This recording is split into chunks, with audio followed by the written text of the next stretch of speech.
Hey guys, real quick before the video starts, just going to let you know the Ripped Apparel shirt giveaway is still going on. So to be entered in that giveaway, just go to our latest update video, share it, tag us in it, and you'll be entered in your chance to win a Ripped Apparel t-shirt. Alright, enjoy this interview with Matt Carter from EMERY.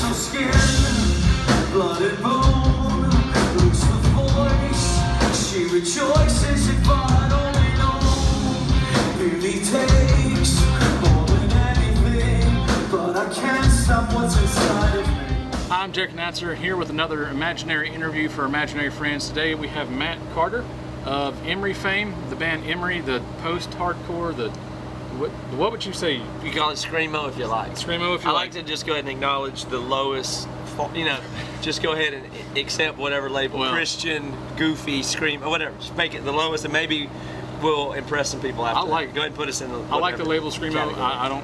I'm a fan of it. So good.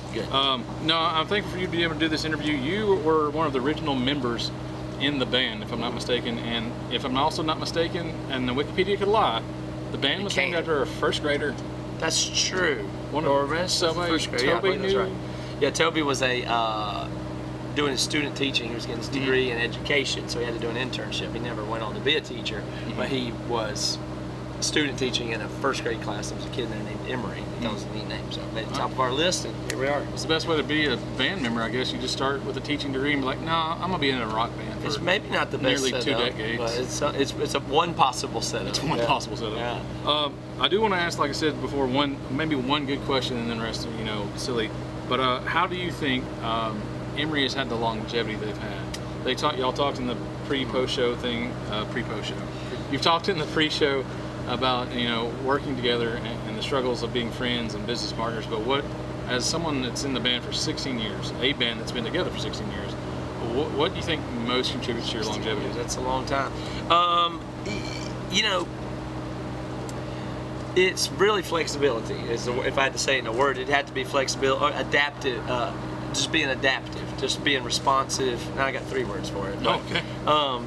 Just when things change and you change with them and roll with the punches and not be so rigid. A lot of people are rigid in both how they like to do stuff and their view of themselves and in what they think being in a band is supposed to be like.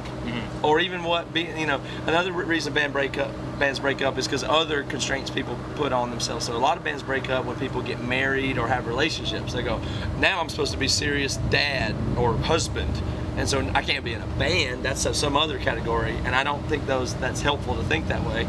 Of course you can be in a band and be married if you care about it and do it right, take care of your business, and whatever you got to do to compensate. There's pros and cons of everything, and so we've avoided most of the classic pitfalls because we get along really good together, and we bend and not break. If somebody wants to do a bunch of vacations and we can't go on tour, we don't freak out and shame them and kick them out of the band. Just have to we got some vacations to deal with. So what? It's okay. Or this guy needs to work a part-time job, because we don't even all have this isn't all of our full-time jobs.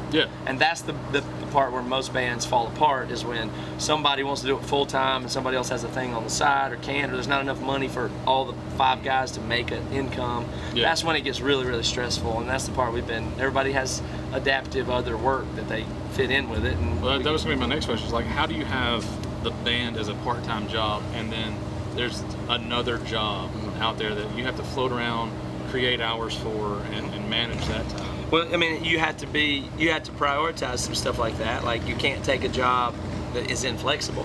Or you can create your own job. You can work for yourself. You can start your own other business. You like can do podcast. Other stuff. Yeah, you can do other stuff in entertainment, or you could be an Uber driver, whatever it is. But you can select. There's plenty of jobs. There's more decisions out there than people think. People tend to think pretty categorically and binary, and there's more gray area out there if you're willing to search for it and suffer through it and figure out what keep your priorities the way you want to keep them. Speaking of your podcast, I was listening, I think it was the latest episode, and I've heard this advertisement on a couple different ones, and I want your take on it. the Me Undies advertisement where you have to talk about your underwear. Yeah. I can't remember if it was you or someone else in the band talking about your Clemson ads, orange underwear. Yep. I don't have them on right now, but yeah, that's my favorite. That's your favorite. Is that awkward to have to like pitch something that you may or may not be fully behind? Or Well, yeah, it would be, but I really try not to do that. You know, like there's two ways I look at reading advertisements, and one is something you really care about or like, which is easy to do, or think is a good deal, whatever it is. And the other one is if you think that some of your audience could, like you think it's a decent thing, but it's not for you, there's still a way to talk about that thing authentically. Yeah. That you think other people can get value out of it. So like we do one that is for contact lenses, which I don't wear. Yeah. But I've read an ad for it before, and I didn't pretend like I wear contacts. Yeah. I said how people I know that do, this is the struggles they seem to go through, and I think this is whatever. I say something that is true that I can say. And if I've ever had to advertise for music that I don't like, I won't say I like it. I would just say, this is records come out here, they do this, here's the facts about it, their fans feel this way. There's a way to say something and I wouldn't be dishonest, is the thing. So if you, like, somebody's asking me, we do a dating website. Yeah, but I'm not going to go on any dates, I'm married, you know what I mean? But I could explain to our fans that I know are active in online dating, so I could do that. But I wouldn't do a company I disliked or thought was unethical, stuff like that. I'd say we'd have to turn that down. I don't mind talking about my underwear if I like them. Well, yeah, and being from South Carolina, liking that Clemson orange, but yet transplanting to Seattle, are you a major sports fan? You have a Mariners hat on, but I'm not a major Mariners fan, but I just wear hats a lot, so I have to get a plain black hat like this. I live in Seattle, so I try to support the local teams as much as I can.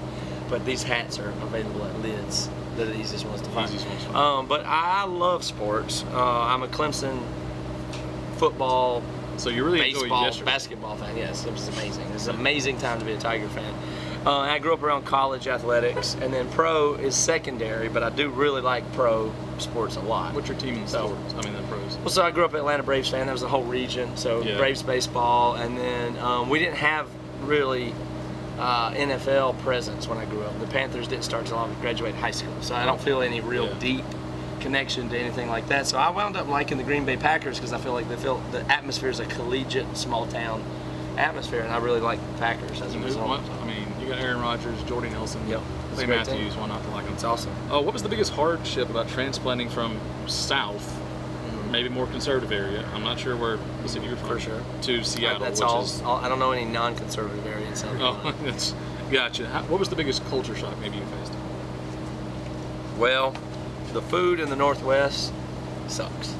It's the worst food in the country. That's plain spoken and to the point. And I've lived in the Northwest for 16 years, and the food sucks there. I mean, if I got to explain that, they do have some really nice restaurants and some of probably the best chefs, like for fancy food. Like there's amazing stuff. It's fancy and expensive. It's nowhere close to everyday food. Yeah. Everyday food there is what really sucks, or is expensive, or not good. Everything's high priced because of the cost of labor and all that stuff. And they just don't have any really regional food other than fresh crab or scallops and mussels. You can only and go so far on scallops. Salmon, stuff like that. I mean, they have that stuff, but that's not an everyday food unless you, I guess, live in but I don't like the food out there, so I'm still not adjusted to it yet. Gotcha. I like the Northeast, I like the Southwest, I like the Southern food, but I don't like the Northwest food. And you've been out there for how long? 16 years. And still not adjusted. No. That's quite interesting. There's some nice restaurants. Yeah. I admit that, I'm just saying. Yeah. Last question for you. Obviously you got a bunch of tattoos. Which is your first and favorite that you've picked up over the years? Maybe I could answer that just with one tattoo, but the first tattoo I got is this anchor. I walked into a tattoo shop when I first kind of, was on the fence, like, oh, can I really get a tattoo? Can I get one? Am I the kind of person that would have a tattoo?